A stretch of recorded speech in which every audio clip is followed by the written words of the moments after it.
Lego Batman. This is the third game from the publishers to take up a well-known franchise and Lego it up.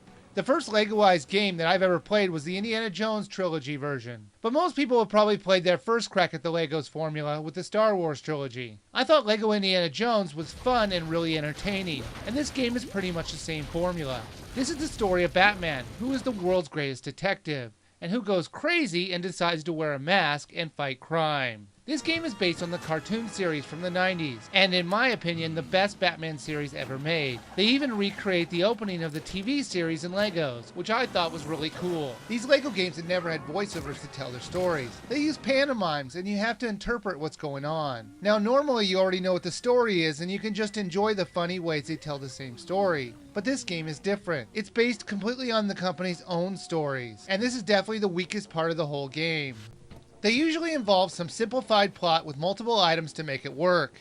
The plots are so dumb, they're almost insulting to the villains, since you know they would never have come up with such a stupid plan. The stories just don't work, none of them. They were funny to watch, but unlike the Star Wars and Lego Indiana Jones games, you will sometimes not be able to understand what's going on. There are 3 stories to play with 5 chapters in each one. While there are plenty of classic Batman villains to go up against, the main villains in the 3 stories are the Riddler, the Penguin, and the Joker. This is once again at heart a 2-player game.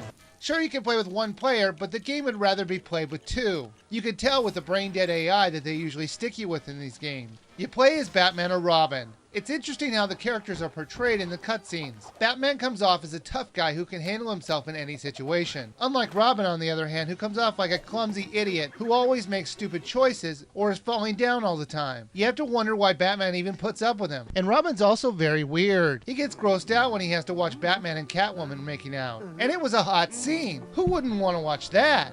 The problem that I had with the story also applies to the levels themselves. Unlike the familiarity of the areas you're exploring in the previous titles, the levels won't endear you to them by making you remember a fun scene from one of the movies. The fun that I had with the previous game is gone when I was playing the levels, and that's a bit disappointing. The gameplay itself feels a little bit slippery, as you can easily fall off ledges or not quite make some of the jumps you're required to make. It doesn't really matter though, seeing how you have unlimited lives, so those faults seem like less of a problem. As you go through the levels, you're going to have to deal with the henchmen and puzzles to defeat and solve. They'll usually involve both team members to figure out the chapter's puzzles. They're still too easy to figure out, and since most of the puzzles are just variations on the same theme, you'll tend to figure them out fairly fast. They let you change your character's costume to do a specific task, like bombing silver Lego pieces or using magnetic shoes to walk up metal walls. When you do get past all the obstacles in your way, you have to fight a boss in the area, and they have quite a selection from the Batman universe to fight. You'll see a few familiar faces like Mr. Freeze, Poison Ivy, or even the lesser-known Killer Moth. To change up the chapters a little bit, each one of the stories has a driving or flying chapter.